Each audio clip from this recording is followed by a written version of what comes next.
que veas lo que escuchas. Nuestros podcasts. Ateneo de Saberes, portadoras de registros sonoros.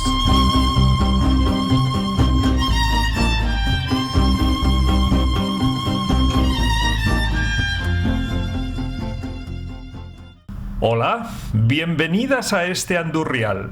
Acomódate para escuchar Tierras de Acá, un programa de Ateneo de Saberes. En esta ocasión nos desplazamos a la ciudad de Segovia y allí me recibe Mariano Martín, con quien tuve la ocasión de charlar de nuestra infancia en la barriada de las 600 de la localidad de Puerto Llano, Ciudad Real. Así que deseamos lo disfrutes. En nuestra página web encontrarás las fotos de este episodio y además escucharlo libre de publicidad a través del canal de Telegram de Ateneo de Saberes. Realmente nuestro encuentro es un encuentro fortuito, porque ¿quién iba a pensar que estemos en Segovia y yo me fuese a encontrar con una persona que, aparte de coetánea, somos paisanos, somos del mismo lugar, en este caso de Puerto Llano, la provincia de Ciudad Real. Pero concretamente a mí lo que más me sorprendió, Mariano, a la hora de que se produjese este encuentro, es que ambos somos de la misma barriada de Puerto Llano. La 630. La 630, que bueno, que realmente acabó llamándose como la barriada de las 600. Y entonces me produjo una gran alegría el que realmente pudiésemos traer aquí aquellos recuerdos que ambos pudimos vivir de pequeños en una barriada que bueno, que se desarrolló en Puerto Llano, y de eso me gustaría empezar a hablar cuanto al que es el contexto en que esa barriada se inició. Iremos evocando recuerdos y los iremos poniendo en común, si te parece. Sí, claro que sí. ¿Tú recuerdas exactamente cuando tú llegaste a una casa nueva? ¿Produjiste la primera ocupación de tu familia allí? Sí. La primera casa y única donde viví fue la calle Mestanza 19. ¿Pero era casa baja o era bloque? Era una casa de 2 alturas que tenía una planta baja en donde se contenían el comedor, la cocina, en fin, donde se hacía la vida, y luego con unas escaleras que llevaba a una planta alta donde estaban los dormitorios.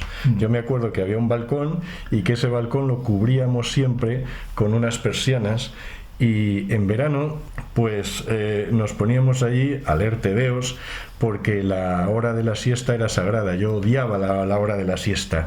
No se podía salir a la calle, no se podía hacer nada, teníamos que estar allí. Entonces yo me había echado en el balcón a leer tebeos a que pasara aquello.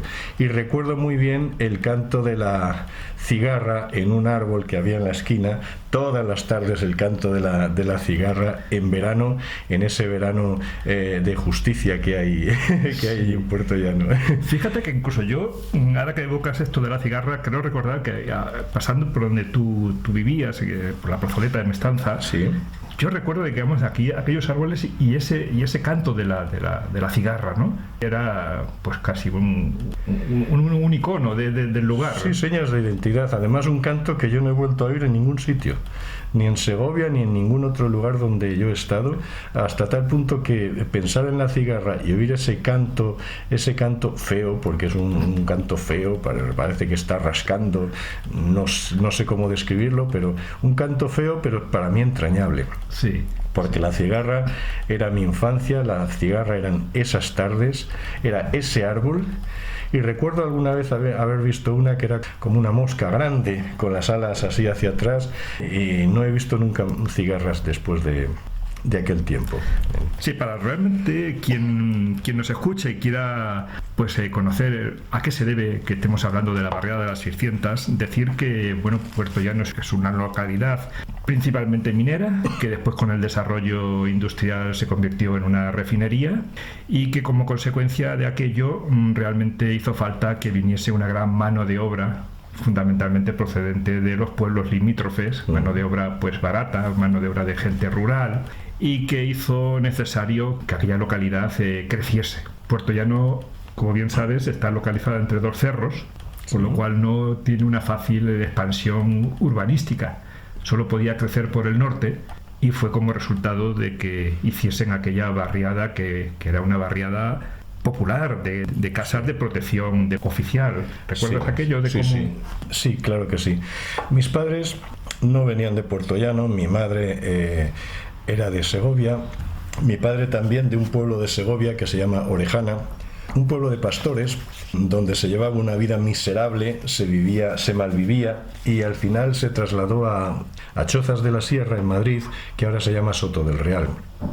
La vida no fue mejor por unos avatares que además se complicaron con la guerra, y al término de la guerra no había manera de trabajar, y por unos conocidos que creo que eran primos lejanos, mi padre se acercó a Puertollano. Estuvo primero guardando unas cabras a las afueras, después encontró trabajo en la fábrica, que por aquel entonces era la fábrica Calvo Sotelo. Y nosotros vivimos primeramente por encima de la estación en unas casas que había al borde del ferrocarril. Y yo recuerdo que bajando de esas casas, siendo yo muy niño, un día desaparecí de allí y mis padres decían: ¿dónde está Mariano? ¿Dónde está Mariano? Y al final me encontraron en la estación subido a una especie de plataforma dirigiendo los trenes de mercancías por allí. Por encima de mí estaba el cerro de la Chimenea Cuadrada, como se llamaba. Sí. Luego estaba el Terri, que fue creciendo con los años. Y allí estuvimos durante unos meses, o acaso unos años, no lo sé, pero si fue unos años, sería 1 o 2 años, en donde ya por sorteo solicitó mi padre una casa en la 630. Eso es. Y en aquel momento tuvimos la inmensa suerte de que nos la concedieron. Digo inmensa suerte porque la vida era muy precaria por aquel entonces, gente humilde, gente de pocos recursos como éramos nosotros, y nos concedieron la casa en la 630, en la plazoleta, y a raíz de entonces ya empezó mi vida en las 600, hasta que me fui. Todo el tiempo desde entonces estuve viviendo en las 600. Yo trataba de hacer memoria, porque mi familia también fue una de las afortunadas que en ese sorteo de aquellas viviendas populares y humildes, pues le tocó una en uno de los bloques, porque claro, allí había distintos tipos de viviendas. Una de ellas era la que tu familia ocupó, era la de 2 plantas, que eran casas bajas, que a nosotros nos parecían como otra categoría superior, teniendo en cuenta de que el resto eran bloques de 5 plantas, ¿no? Y queriendo hacer memoria de cuándo fue aquella primera ocupación, porque claro, todas las familias allí aparecieron pues de aluvión, porque eran casas nuevas. Yo creo recordar que tenía, cuando la primera ocupación, 6 años. Entonces creo situar, digamos, que aquellas entregas debieron ser, o las primeras, por allá por 1963 aproximadamente, ¿no? ¿Qué edad recuerdas tú que tenías cuando tú llegaste allí a la barriada? Pues mira, la edad cronológica no te la puedo decir, pero sí te puedo decir la edad vital, porque mis recuerdos van marcando el tiempo. Yo iba todavía a una escuela infantil que entonces se llamaba la Escuela de Cagones. ¿Estaba allí en el barrio? En la 630 había que cruzar la carretera de Argamasilla.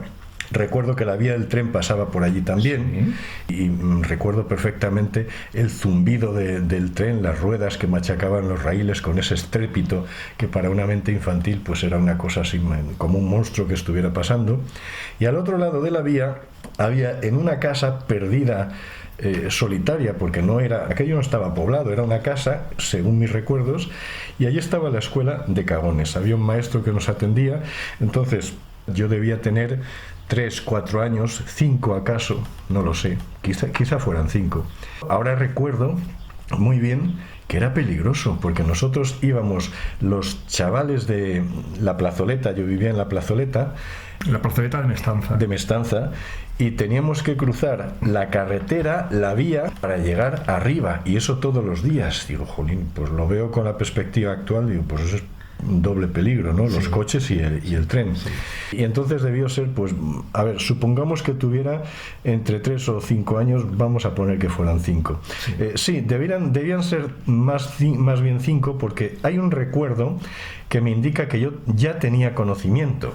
Y es que yo iba con mis hermanas, una de las cuales es menor que yo y la otra es mayor, pero el que le daba, llevaba yo 6 pesetas para darle al maestro todas las semanas, y yo las llevaba porque era el chico. Las chicas, pues ya se sabe, en aquella época pues estaban en un segundo plano. Y un día, pues como nosotros no teníamos cosas, caramba, pues una goma, un lápiz, teníamos nuestro lapicero y demás, pero cosas bonitas no. Y entonces había una librería, una casetilla pequeña, en donde yo el dinero que tenía que darle el maestro me lo gasté en una goma, un lápiz para mis hermanas, un cuaderno y un caramelo, que eran parecían de sabor de Coca-Cola o algo así. Y luego mi padre me dio una bofetada que todavía me estoy acordando. Pero, pues sí, si yo nací en el 55 y tenía 5 o 6 años, pongamos que fuera en el 61, por ahí aproximadamente. Sí. Para quien nos escuche y sea de Puerto Llano, me gustaría un poco demarcar los límites de aquella barriada de las 600. Yo recuerdo, bueno, por el norte estaban todo lo que eran los descampados y los olivares. Por el sur teníamos la parte que era la brecha con Puerto Llano, que era el puente de la Virgen de Gracia, que era el del ferrocarril, ¿no? Aquello era como una frontera donde eran trasvasar los límites de la barriada, te adentrabas en la propia localidad de Puerto Llano, ¿no? Allí empezaba la calle ancha también. Eso es. Entonces, por el este, la barriada tenía lo que eran las Pocitas del Prior y la carretera de Argamasilla. ¿Te acuerdas, no? Sí, cómo no. Y por el oeste teníamos el Parque de las Pocitas, que era donde muchas veces íbamos con la familia allí a merendar, donde existían, digamos, aquel pequeño parque zoológico de 2 monos y... Pobres animales. Muy triste aquello. Y la carretera de Almodóvar, que era la que sí, demarcaba también esos límites, ¿no? Lo pongo en contexto para que sepamos, digamos, dónde se ubicaba esa barriada. Bueno, hay muchos recuerdos que no solamente se ciernen en lo que es la barriada en sí, sino en todo lo que eran más allá de los límites de la barriada, donde de pequeño, al menos yo tengo recuerdos de ir trotando y jugando y al encuentro, digamos, de aventuras que sucedían más allá de lo que era aquella barriada, porque es cierto que había muchos descampados, habían olivares, habían trigales y bueno, pues jugábamos en esos entornos, ¿no? Bueno, en todas aquellas andanzas, yo no sé si tú recuerdas, pues más allá de lo que era la vida en las calles del barrio, si traspasabas esos límites de la barriada, ¿no? No, bueno, una vez los trasvasé, pero te voy a contar. Mi principal recuerdo de las Pocitas es que yo veía a las mujeres con esas faldas largas que se usaban por aquel entonces, con unos cántaros enormes encima de la cabeza, que se ponían una rodela en la cabeza y sobre ella el cántaro, y a mí me parecía cosa de encantamiento, de maravilla. Digo, ¿cómo pueden sujetarse esos cántaros? Y además llenos de agua, porque iban a llenarlos de agua allí a la fuente y luego los llevaban otra vez a sus casas. Y todo el camino de ida y de vuelta iban siempre con el cántaro en la cabeza. Para mí siempre ha sido magia que una mujer pudiera llevar, bueno, una mujer o un hombre, ¿no? Cualquiera, pero eran las mujeres las que lo hacían, con qué destreza lo llevaban, y además a la ida el cántaro iba vacío y a la vuelta lleno, o sea que sí, eso también pesaba. Recuerdo también los pobres animales, que yo no sé si había un lobo o si habría algún oso, no me acuerdo. Yo recuerdo que había unos monos, un par de monos. Sí, eso es, monos. Había algún lobo, me parece, enjaulado. Que daban pena, porque yo no sé si estaban muy bien cuidados, no debían estarlo mucho. Olía mucho aquello. Sí, y recuerdo que por encima estaba el automotor. El automotor. ¿Que de dónde se dirigía? ¿Era Villamayor ese automotor? ¿Qué Almodóvar. Almodóvar iba. Almodóvar, sí. Que yo entonces me preguntaba, ¿y qué es un automotor? Digo, porque no es un tren. ¿Qué es un automotor? Pues es un tren con 2 vagones, o sea, con una... Era de vía estrecha. De vía estrecha, sí. Y de vía estrecha también estaba al lado de la Virgen de Gracia el tren que conducía a Valdepeñas y que llegaba, yo creo que a la Calzada o por allí, que también era de vía estrecha. Sí. Entonces, por un lado estaban esos 2 trenes y por otro lado estaba la carretera de Argamasilla, que para mí eso era igual que en el Rey León, que le dice Mufasa a Simba, ¿ves aquellos territorios lejanos? No te adentres en ellos. Pues para mí era eso, más allá de esos límites de las Pocitas, las casas que luego no sé si se llamaron de Caravaca o algo así. Sí, de Caravaca. Dice, más allá nunca íbamos, eso era el final de... Y te decía que un día transgredí las normas porque para mí ir al final del territorio sin salirme de él era simplemente dejarme llevar por un grupo de personas que estaban haciendo o celebrando el entierro de la sardina. Y se iban en dirección, yo vivía en la calle Mestanza, entonces subiendo por arriba en dirección a donde estaba el automotor, por allí por los campos, que no había tantas casas. Yo estaba viendo el entierro de la sardina, que era la primera vez que yo había visto eso, no sabía lo que era, y me parecía, me dejé subyugar, era como una magia que me arrastraba. Luego ya terminó y volví a casa ya de manera más prosaica el viaje de regreso, ¿no? Ya te digo, tuve la sensación de salir de los dominios, pero sin realmente haber pisado más allá de la vía, porque siempre me quedé a este lado de la vía del automotor. No, yo quizás a lo mejor ahí fui más intrépido, ¿no? Porque recuerdo incluso, hablando de estos límites del barrio, más allá de la vía del automotor, estamos hablando ya de cuando hablamos de subir, porque hablamos de cerros. Entonces, más allá de la vía de aquel automotor estaba el barrio de los gitanos. Y el barrio de los gitanos eran palabras mayores a adentrarse en él, ¿no? Pero es que yo de pequeño iba a una escuela que estaba por encima de la vía del automotor, en el propio barrio de los gitanos. O sea, que era una escuela de una clase social muy baja, con una gran problemática de personas gitanas muy necesitadas que había allí. Y aunque era un entorno hostil, porque recuerdo de pequeño de las pandillas que teníamos, de las luchas que se producían, como un poco bandas que se adentraban en territorio de otras bandas, donde las pedradas era bastante común, la lucha de pedradas, ¿no? O esa historia en Puertollano. Sí, era cruel, pero desde el punto de vista infantil era la vida tal cual se estaba produciendo. Pero bueno, hablemos de otras cosas que yo... Sí, antes de dejar este tema, yo este barrio de los gitanos no lo conocí como tal, sino simplemente era el barrio de un compañero mío del instituto. Yo ya era mayor, ya tendría 12 años, 14 años, y era un compañero mío que vivía allí.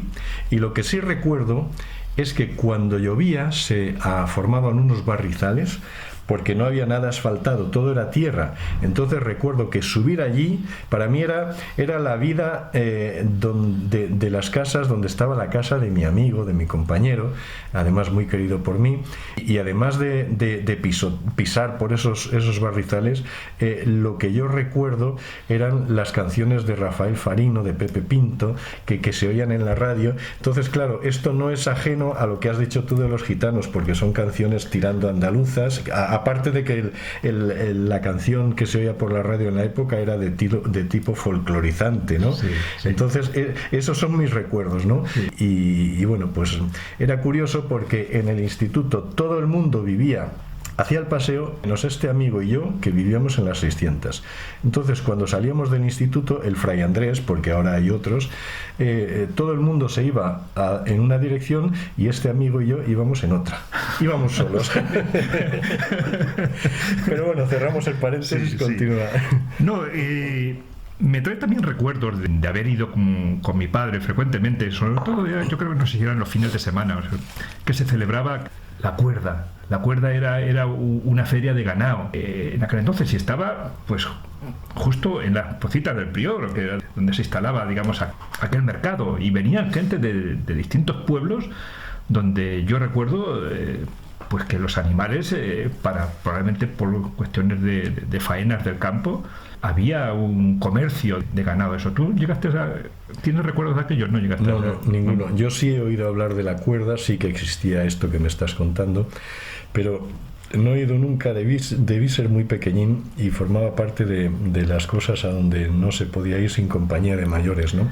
Entonces lamento no tener recuerdos de esto. Sí recuerdo haber visto, porque estos sí que pasaron por la barriada, por la plazoleta, los gitanos, pero no los gitanos que vivían en el cerro, sino los cíncaros, que iban allí con un mono, un oso.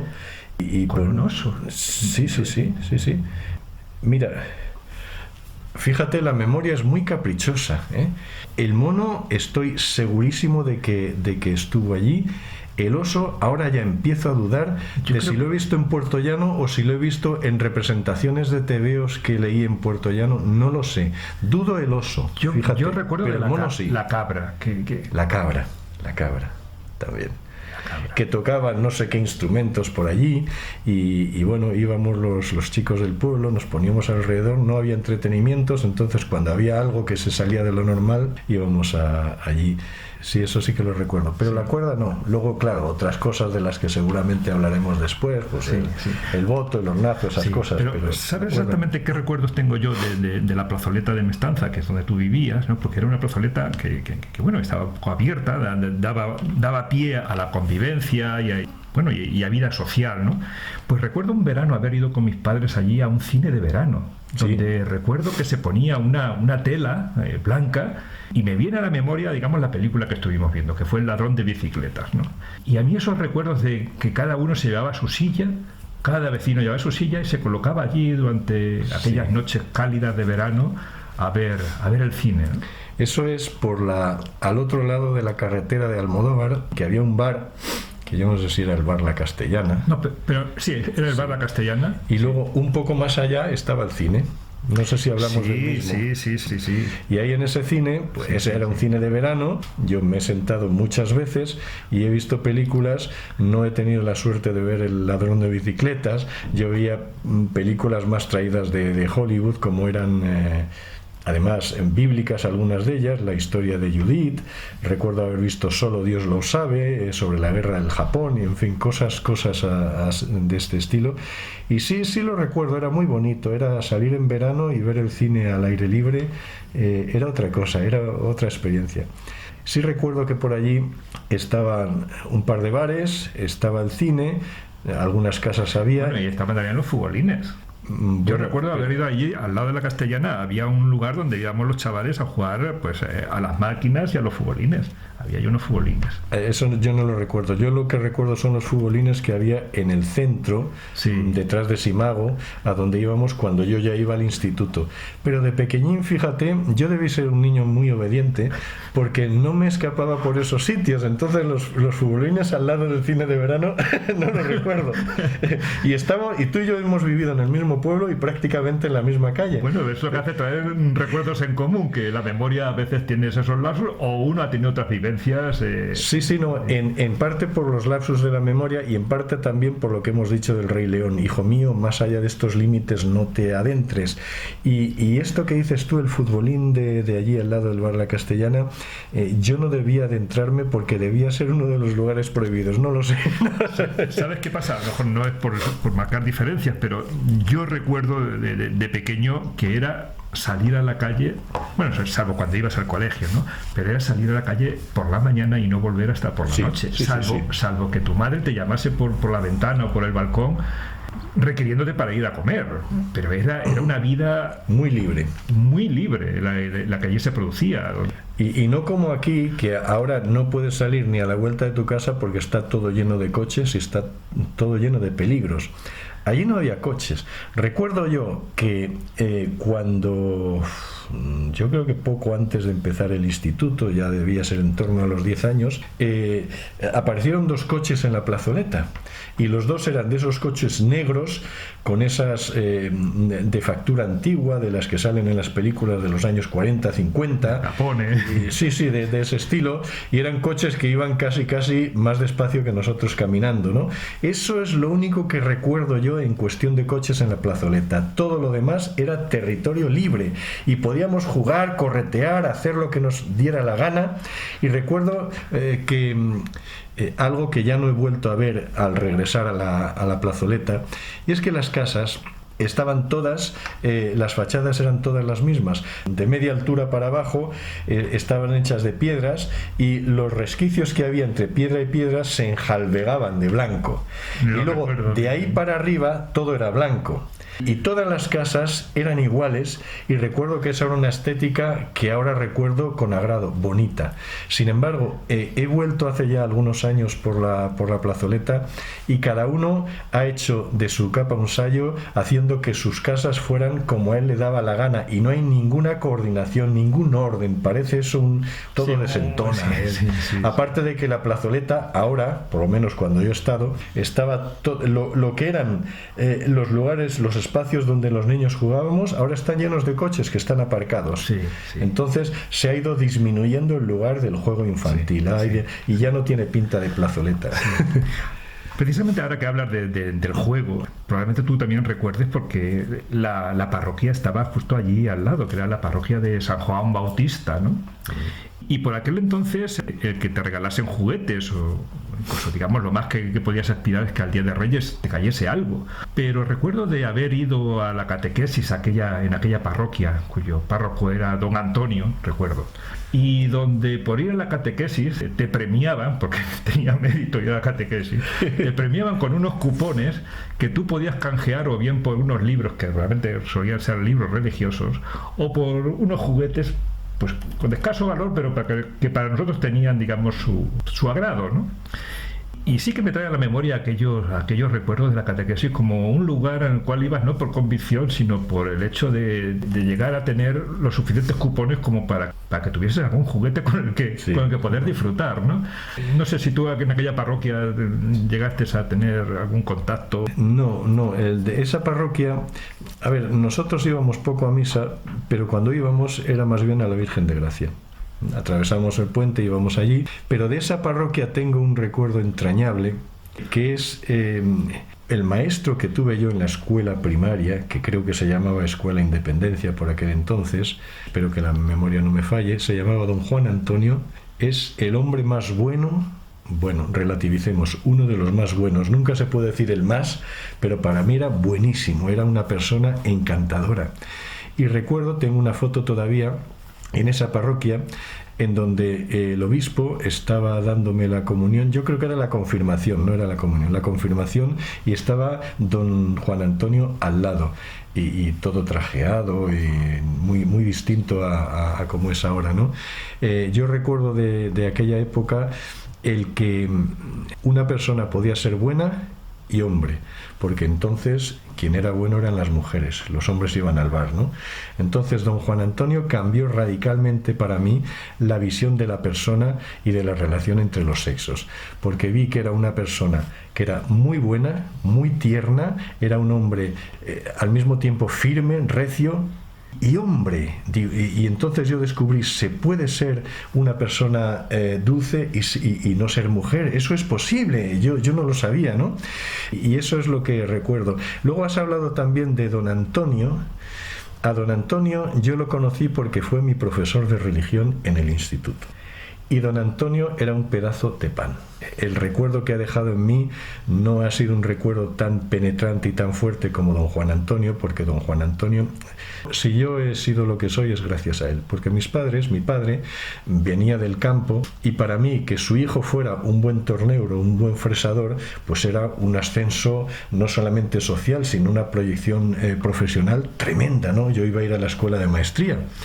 Y don Juan Antonio dijo, no, el chico tiene que ir al instituto porque le gusta y parece que puede hacer un buen papel. Me preparó para ingreso, aprobé y todo lo que he sido después es gracias a que fui al instituto. Y recuerdo una conversación muy curiosa que hablando con los vecinos allí en la plazoleta, pues decían, bueno, ¿y tu hijo qué va a hacer tal? Y mis padres decían, no, pues nuestro hijo va a estudiar. Y yo decía, ¿qué voy a estudiar? Pues ya estoy estudiando. Si yo voy a la escuela de primaria y tal, ya estoy estudiando. Y no me daba cuenta de que estudiar era una forma de promoción profesional que iba más allá de la escuela de maestría. Que tener hijos que fueran a la escuela de maestría ya estaba bien, ¿eh? Sobre todo para un pastor como mi padre, que había ido allí y que había tenido una vida muy precaria, ¿no? He hablado de don Juan Antonio. Don Antonio, aquel cura, era una persona excelente. Yo tengo muy gratos recuerdos porque él siempre ayudaba a los chicos y en particular a mí. Yo recuerdo haberlo tenido delante cuando había algún problema. Para poner también en contexto la barriada, exactamente comprender cómo aquello era. Perdona, te interrumpo. Sí. En la barriada junto a la iglesia también había un lugar terrible, tremendo, era la cueva del Cíclope, era la casa del practicante. que cuando ibas te pinchaba. Villegas se llamaba. y Jolín nosotros. Tienes que ir al practicante que te van a poner una inyección, una indición, se decía entonces. Sí. Yo recuerdo de haberme hecho una brecha en la pierna, pero una brecha grande, que bueno, me asusté. Y mi madre me llevó precisamente al practicante, porque probablemente no encontraría la manera más rápida.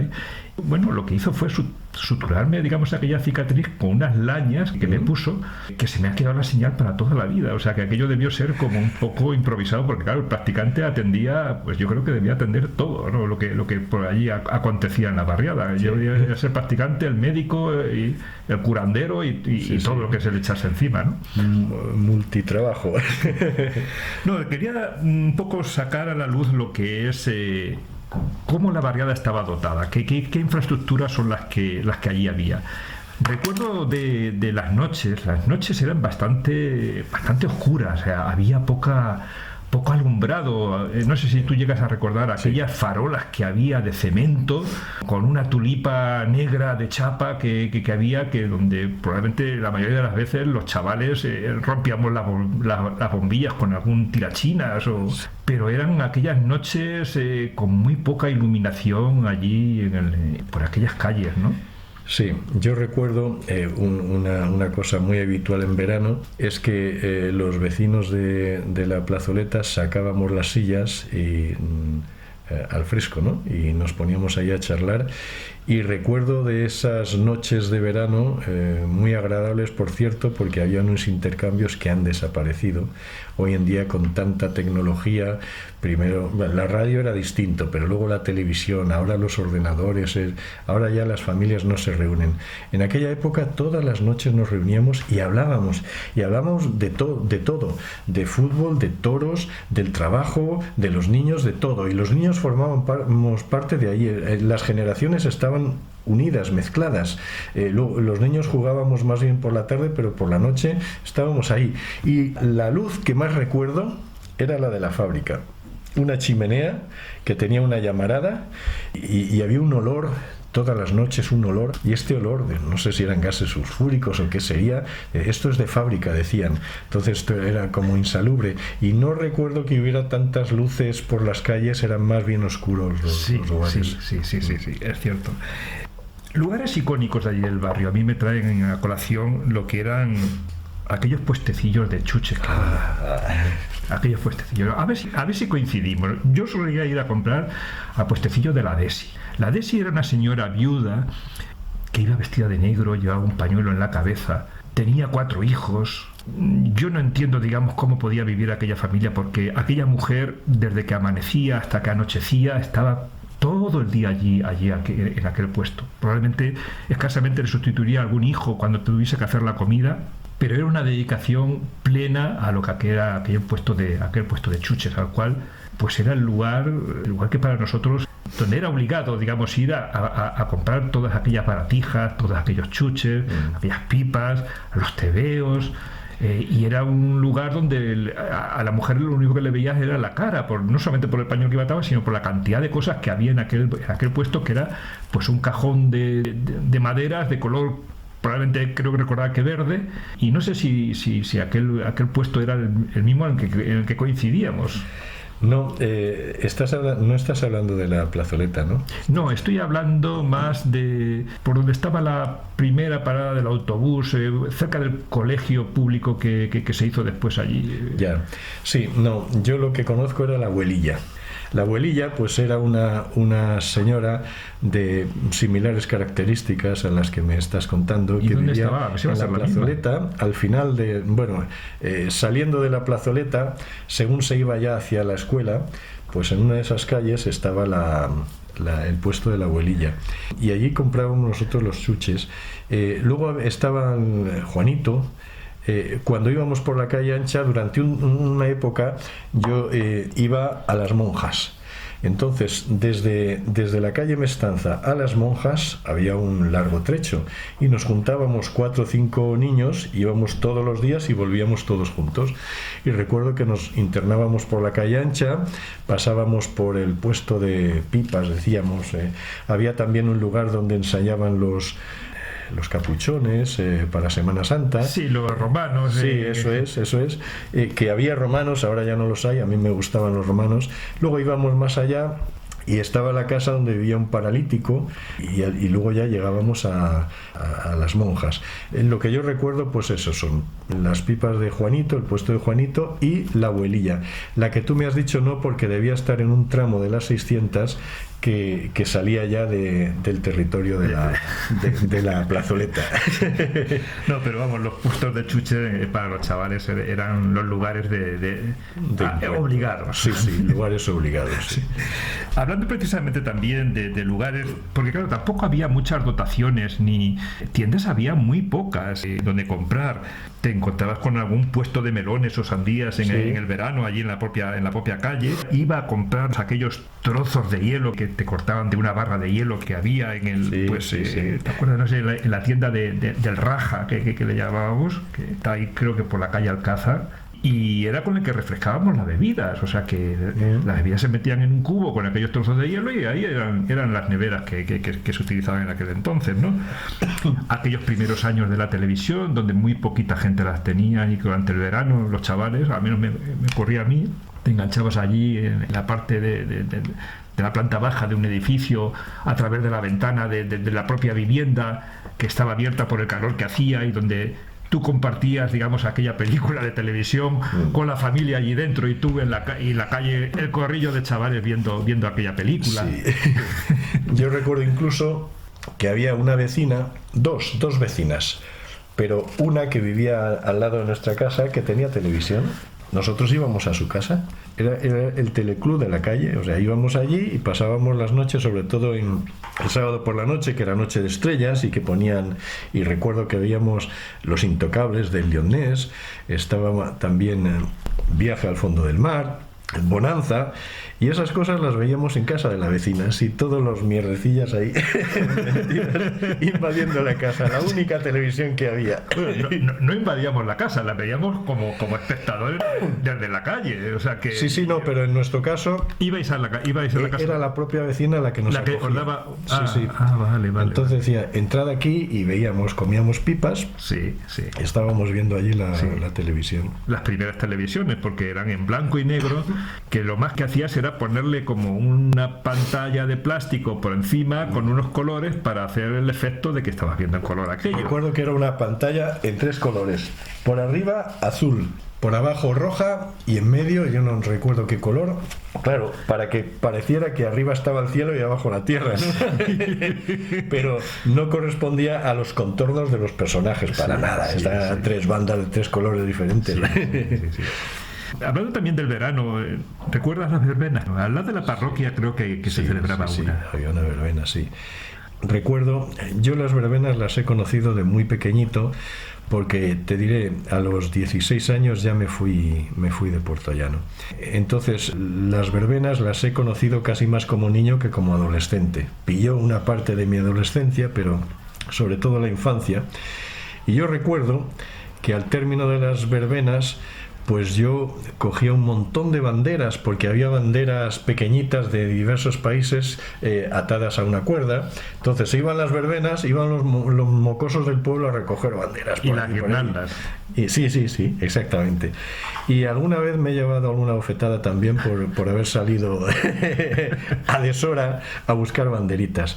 Y recuerdo las chicas también que cuando iban a las verbenas, alguna en mi barrio, iban casi escondidas, porque, bueno, el entrar en la adolescencia es una etapa delicada. Entonces, si hoy en día los padres y las madres tienen miedo, cierto temor, no te cuento lo que era entonces, ¿no? Sí. Entonces, era una mezcla de lugares prohibidos a donde se iba. Sí. No vayas ahí, o si vas, vuelve a tal hora y tal. Sí. Y tú ibas. Sí. Ibas y luego te encontrabas en casa lo que te encontraras. Sí. Si te recibían con buena cara, sí. Si te daban una bofetada, te la daban, pero... Recuerdo también que, claro, la escasez de dotaciones que había allí por ejemplo, deportivas no había ni una. Y sí que es cierto de que la propia gente se organizaba, como por ejemplo en alguno de esos descampados que había allí, se hizo un campo de fútbol, pero un campo en la tierra, es decir, donde la gente se colocó pues entre 3 palos para hacer la portería, con su correspondiente red que se ponía cada vez que había partido allí los fines de semana, y se echaban partidos de fútbol donde había equipos que iban con su propio equipamiento de camiseta y pantalón y botas de fútbol, que a los pequeños aquellos nos asombraba, claro, esa rivalidad entre equipos que se producía allí. Bueno, pues mucha gente del barrio iba allí a ver aquellos partidos organizados por los propios vecinos, o sea, que no había donde hacer deporte ni aquello era impensable. Vamos. Fíjate, es curiosa esta conversación que estamos teniendo, porque ya no es el primer tema en el que no tenemos recuerdos compartidos. Este recuerdo de esos partidos yo tampoco lo tengo, y sin embargo somos prácticamente coetáneos. ¿De dónde venía? Pues en mi casa, mi padre, que era una persona bastante recta, se nos había inculcado la idea de que el fútbol era cosa de gente de poca cultura, de gente... de hecho, los chicos cuando salíamos del instituto muchas veces, en lugar de mirar los nombres de los personajes históricos, nos aprendíamos las alineaciones del fútbol. Entonces había quien se sabía de memoria, pues ya ni te cuento, el Real Madrid, el Atlético de Bilbao, las alineaciones, y se la iban ahí, Betancourt, Benítez, Oliveira, Eladio, iban recitándolo. Entonces ese tipo de cosas no era lo que mi padre buscaba para mí, para nosotros, y por eso el mundo del deporte erróneamente no lo hemos vivido. Hoy en día, pero ya con los años, yo he descubierto que el deporte es una actividad muy sana, sanísima. De hecho, yo me he dedicado a la docencia, he sido profesor, me he jubilado hace un par de años o 3, ¿no?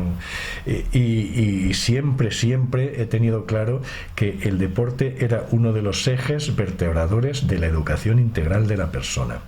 Pero en aquel tiempo no. En aquel tiempo el deporte se vivía con un fanatismo del que algunos padres creían que, preocupados por sus hijos, intentaban apartar a sus hijos. Y por eso no he conocido esto que me estás contando, y hubiera sido bonito, ¿no? Porque yo cuando llegaba al instituto, siendo pequeñín todavía, siempre recuerdo ver jugar en el patio del gimnasio que teníamos enfrente del instituto, sí, a un grupo de personas. Bueno, te puedo hablar de uno que actualmente es amigo mío, que es Eduardo Ejido, que jugaba al baloncesto, Vitorín, que era primo retirado mío también, y yo los admiraba porque decía, caramba, qué bonito. Pero no era el fútbol, era el baloncesto. Para mí el baloncesto era un deporte noble, sí, y el tenis y ese tipo de cosas. Baloncesto y balonmano. Y balonmano también, sí. Pero me imagino que lo que me estás contando debía ser extraordinario, porque me lo imagino un punto de encuentro. Era popular, aquello era, digamos, organizado por las propias gentes de allí del barrio. El hecho de hacer un campo de fútbol, allanar aquello, quitar las piedras, eso tiene mérito. Hacer las porterías, llevar las redes cada vez que jugaba, ¿no? Era una organización que no era institucional, estaba hecha, digamos, por gente allí que tenía gusto, digamos, por aquello, ¿no? Claro. Hay otra cosa también importante allí en la barriada, que era la falta de tiendas donde ir a comprar. Aquello simplemente era un barrio bastante árido en el sentido de dotaciones asistenciales y de comercio, ¿no? Escasamente había.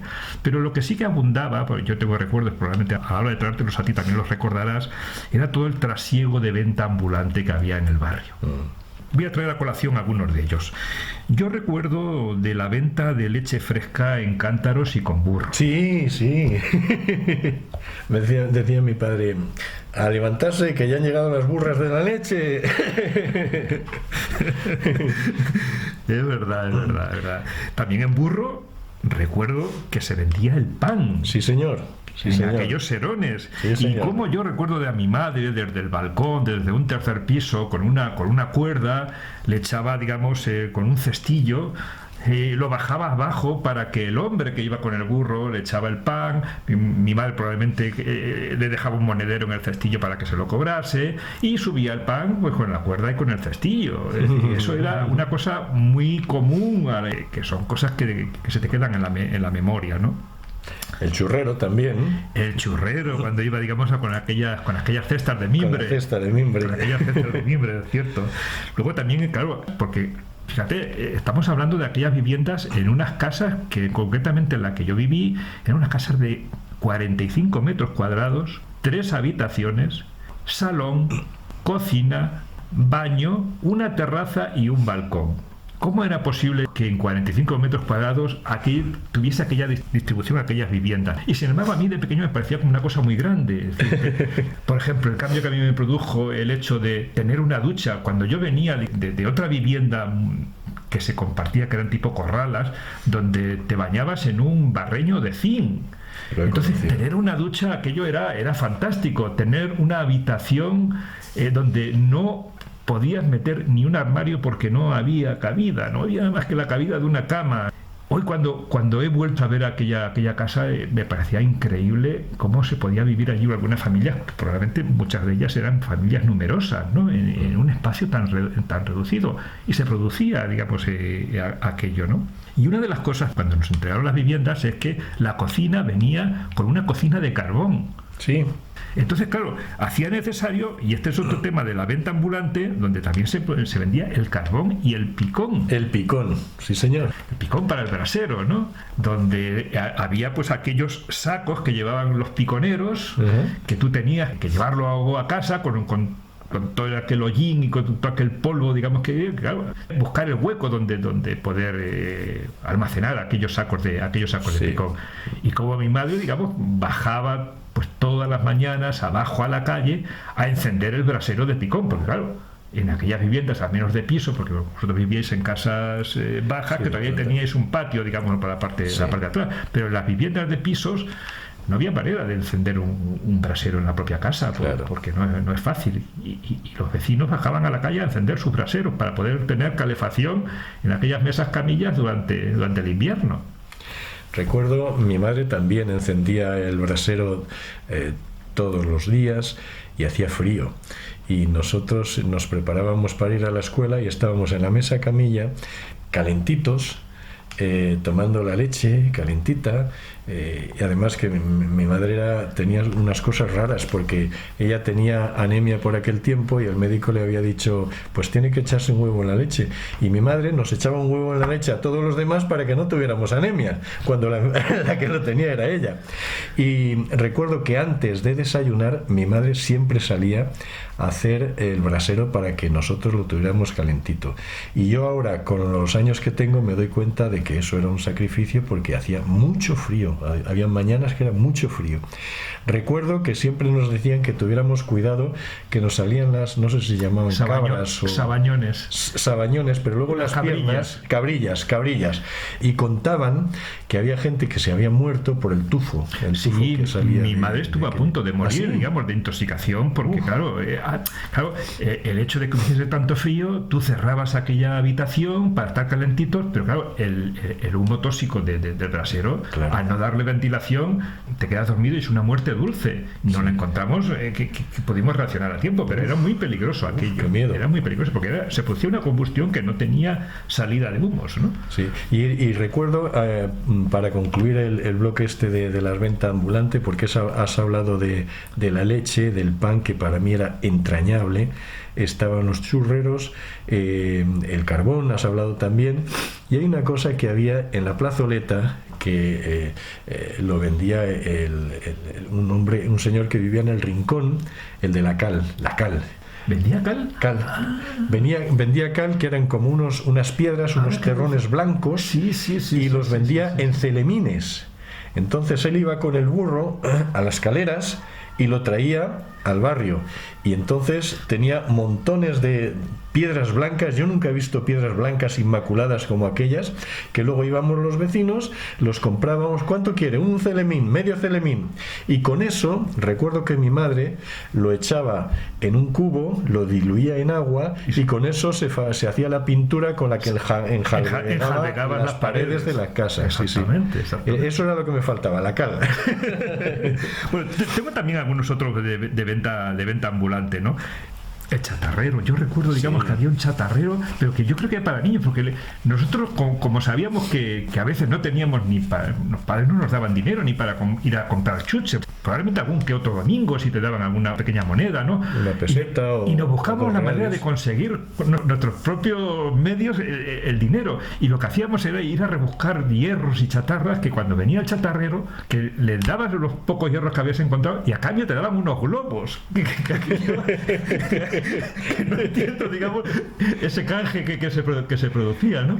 Y yo recuerdo también un oficio al que se dedicaban los gitanos, que era reparar palanganas, que les echaban como lañas, el lañador, entonces unas soldaduras que hacían así, no recuerdo cómo, y entonces todos las palanganas no se tiraban como ahora, sino se arreglaban, se llegaban.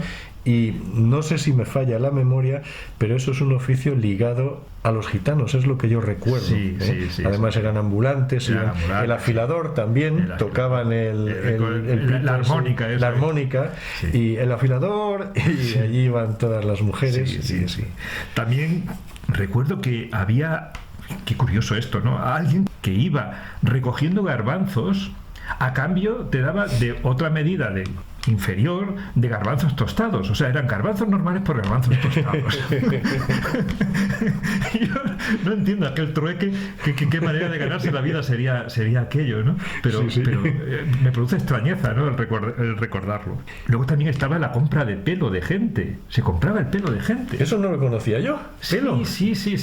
Yo recuerdo que a mi hermana le cortaron las trenzas para vendérselo a aquel hombre que compraba pelo, ¿no? Ahora que lo dices, sí, recuerdo que se guardaban las trenzas. Sí, las trenzas se cortaban y se guardaban para poderlas vender.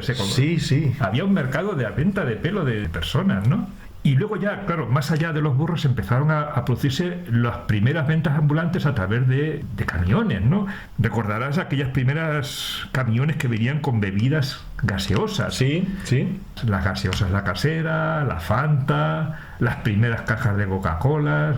Y aquello iba el camión por todas las calles repartiendo aquello, que tú guardabas los envases y a cambio te daban las otras con envase lleno. O sea, había un proceso de reciclaje que hoy llama la atención, que no se produce, ¿no? Y que es tan sencillo como no tirar el casco cuando consumías el contenido. Te guardabas el casco, luego ibas, dabas el casco. Si pedías una botella sin llevar el casco, te cobraron un precio. Si llevabas el casco, te bajaban el importe del envase. Exacto. Luego también estaba había una furgoneta, un camión, que era el que te vendía la mantelería. Iba gente vendiendo mantas por allí, iba con aquella voz. O sea, eran aquellos sonidos que se producían. Tú estabas en tu casa y recuerdas eso, Eduardo, ese trasiego de venta ambulante. Estás sacando cantidad de cosas que yo tenía no olvidadas, pero metidas en un paréntesis ahí, y tú te las estás mencionando y están saliendo ahora de mi mente. Y digo, jolines, es verdad, todo eso lo he vivido yo. Sí. Qué bonito era. Sí. Hay una cosa que no tiene que ver con esto, pero que lo pongo ahí como una cuña, y es que recuerdo en aquella época las parejas no se podían agarrar del brazo, y besarse mucho menos. Y recuerdo que el guardia haberle puesto una multa a una pareja por haberse besado en la calle. Era 1 o 2 pesetas o un duro, no me acuerdo, ¿no? Entonces los novios tenían que buscarse los rincones para besarse, porque así a la luz pública no se podía.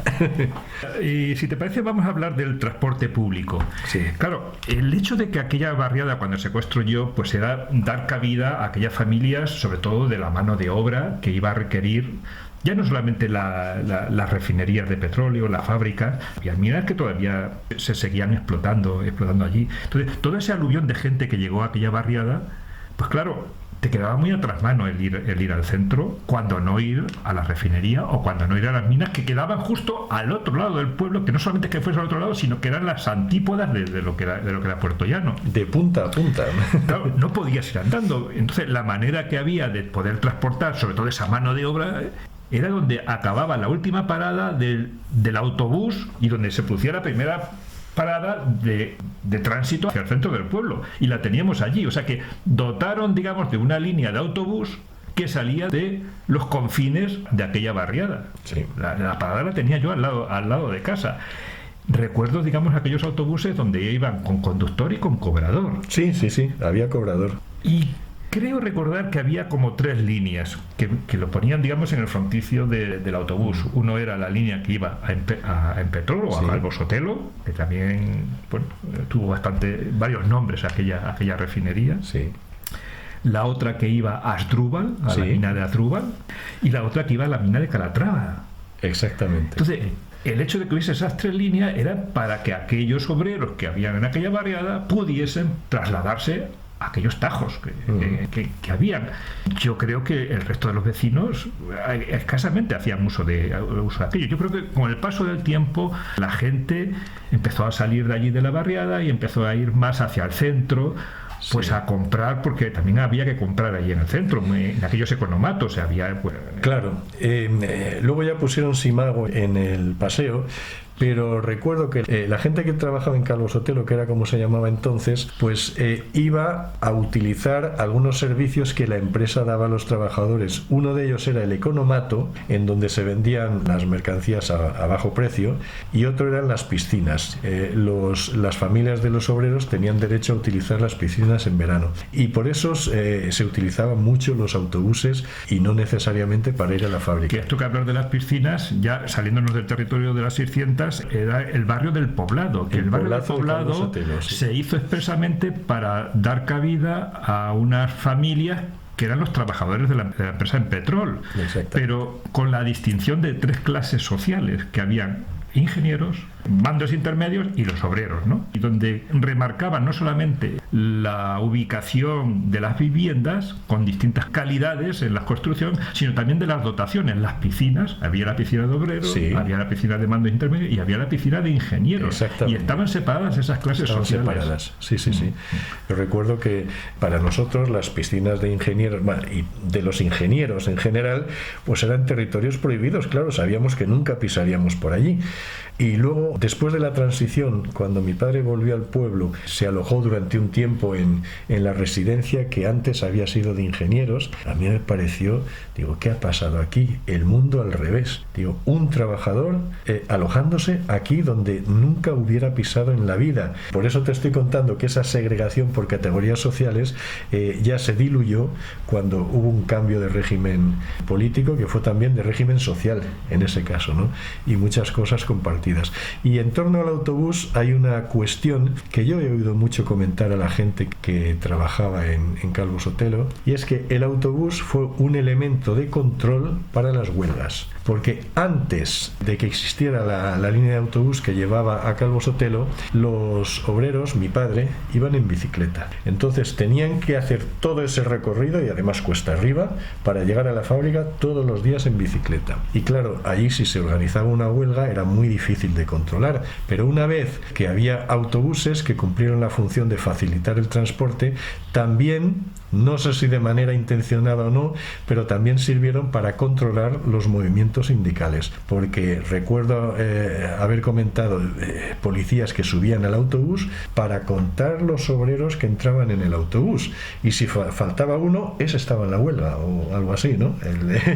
Fíjate, ahora que hablas de la huelga, tengo recuerdos de pequeño. Mi padre trabajaba, bueno, era un obrero, trabajaba allí en la Calvo Sotelo, ¿no? Y debió haber por aquel entonces alguna huelga de mineros importante, que hubo encierros allí de mineros. Y entonces se produjo una solidaridad por parte de los trabajadores de la Calvo Sotelo, de unirse a aquella huelga, de meterse, digamos, dentro de la mina con los mineros, sí, y estar allí aguantando varios días en su lucha, y de mi madre con un atillo a darle la comida. Lo he oído porque se comentaba mucho en el pueblo. Mi padre no era minero, entonces no lo he vivido, pero sí que he tenido vecinos en la plazoleta. Recuerdo uno de los vecinos que era minero, que siempre volvía a casa con el mono puesto, el casco encima, o sea, ni se cambiaban, y tenía la cara negra como el carbón para volver a casa.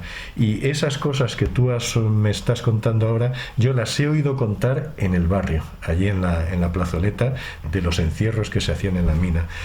Mi padre trabajaba en la central térmica en Calvo Sotelo, entonces era otro lugar, y las huelgas pues no tenían el mismo cariz que el de las minas, pero sí recuerdo la huelga del 62, que fue una huelga muy sonada y que afectó mucho a la Calvo Sotelo, a raíz de también las huelgas de Asturias, que servían un poco de eco y recuerdo también los accidentes. Había veces en que el pueblo amanecía encogido, pues porque había habido una explosión en la mina de Grisú y habían muerto tantos mineros. Otro día, en la central térmica donde mi padre trabajaba, había explotado la ventanilla donde ellos miraban el fuego, y había abrasado al trabajador que estaba allí delante, y yo con un suspiro diciendo, no era en el turno de mi padre, menos mal que era otro turno, ¿no?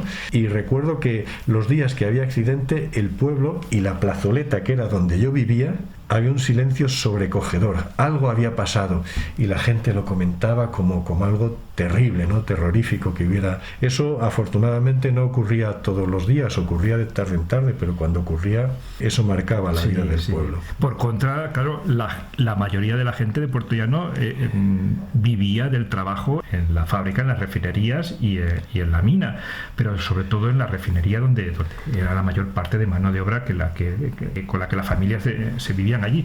Claro. Y claro, yo de pequeño se producía, digamos, el hecho de que periódicamente la refinería tenían que soltar todos los gases sobrantes, que eran unos gases pestilentes, que era algo a lo cual estabas acostumbrado en Puerto Llano a respirar, ¿no? Y cómo la gente, pues contra aquello, la población pues lo llevaba con bastante resignación, sin ningún otro queja ni de eso. Recuerdo de pequeño muchas veces que los ojos se irritaban, se irritaban las mucosas, sobre todo en aquellos días de niebla cerrada que había, que era cuando se producían esos escapes, ¿no? Que eran nubes bajas, que claro, los gases lo que hacían era trasladarlos al suelo, y era irrespirable aquello. No sé, con la resignación con que la gente de Puerto Llano siempre ha llevado este tema, y con la alegría con la que los responsables de la fábrica, probablemente porque no había ningún control ni habría ninguna sanción, ni había ninguna medida de precaución, pues bueno, era con lo que se tenía que vivir allí. El picor de los ojos es algo que yo recuerdo muy bien. Y había días que eso se notaba más, días que se notaba menos. Las noches de verano, cuando salíamos a la calle, con las sillas esas que sacábamos al exterior, había noches mejores y noches peores, porque decían, hoy huele mucho a fábrica, huele mucho la fábrica. Y claro, resignación, pues qué remedio. Vivíamos allí, sabíamos que había una fábrica y no había más remedio que aceptarlo. Yo no recuerdo haber oído estudios que se hayan hecho sobre la incidencia de esos humos en la salud de las personas. Me imagino que no se harían estudios de ese tipo. Yo supongo que si se hicieran hoy, pues saldrían cosas muy curiosas, ¿no? Pero nosotros, dentro de aquella ignorancia, lo asumíamos como algo que, igual que el invierno y el verano vienen y van, pues hay días que hay que respirar atmósferas irrespirables, y recuerdo esa niebla sucia que había. Eso marca, es una de las cosas que marcan el pueblo. Saliéndome un poco de este tema, has empezado la entrevista hablando de la inmigración, de gente que iba al pueblo para trabajar en la fábrica, y recuerdo que has tenido un momento de vacilación, porque has dicho Puerto Llano, ibas a decir ciudad, no lo has dicho, pueblo tampoco, has dicho población. Es que es una vacilación muy propia de la gente que hemos vivido en Puerto Llano, porque no éramos pueblo, pero tampoco éramos ciudad. Entonces la palabra población quizá fuera lo más adecuado. No éramos pueblo, pero sin embargo teníamos identidad de pueblo. Yo recuerdo los burros que pasaban por allí, las carretas, las boñigas que sembraban las calles, todo lo que es la vida del pueblo, pero sin embargo teníamos una extensión que no era propia de un pueblo, que era de una ciudad. Y cuando ha habido inmigración, la inmigración de cuando mi padre fue allí, que eran los años 50 y tantos, 60, por allí, era una inmigración de obreros que iban a trabajar a la fábrica. Pero yo he conocido también, a finales de los 60 y antes del año 70, una inmigración de gente altamente cualificada, ingenieros. Y recuerdo que cuando yo estaba en último curso de bachillerato en COU, el pueblo se había llenado de ingleses, de japoneses, de alemanes, incluso entre las chicas andábamos los chicos, los mocosos del pueblo detrás de las chicas. Mira esa rubia, qué buena que está, mira, porque era una segunda oleada de inmigración de gente cualificada. La fábrica había crecido y había prosperado de tal manera que necesitábamos ese tipo de trabajo de calidad, ¿no? Pues, ingenieros no había en el pueblo todos éramos obreros, los ingenieros tenían que venir fuera. Sí. Y eso sí que lo querría destacar, porque hubo un momento en que Puerto Llano llegó a ser más importante que Ciudad Real. Tuvo más habitantes. Más habitantes. Que hoy, según me han dicho, ya no es así, pero en aquel tiempo sí.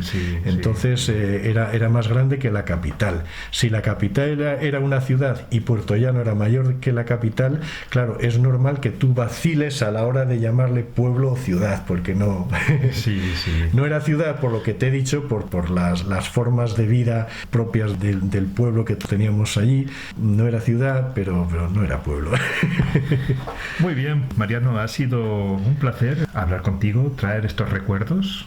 En este testimonio yo creo que queda el mensaje que estos mismos recuerdos pueden haberse dado en otros lugares con esta intensidad o con otra, pero de alguna manera ese cambio de época del desarrollismo de una localidad, en este caso de Puerto Llano, por aquel entonces eran como unos 40.000 o 40.000 habitantes que tenía, supuso una transformación importante, y que esto en otros lugares pues también se debió vivir, y cómo lo vivimos desde los ojos de unos chavales, ¿no? En este caso tú y yo, que fuimos coetáneos en una barriada popular, como tantas otras que pudo haber por otras localidades de España.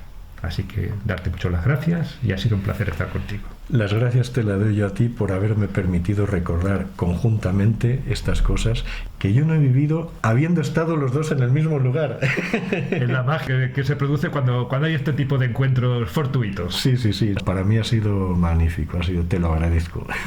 Muchas gracias, Mariano. Ya me voy, ya me estoy yendo, me he de ir por el camino más triste, ya no me has de ver. Me he de ir, ya no he de volver, ni en tu casa ni en tu puerta, ya no me has de ver. Esta calle voy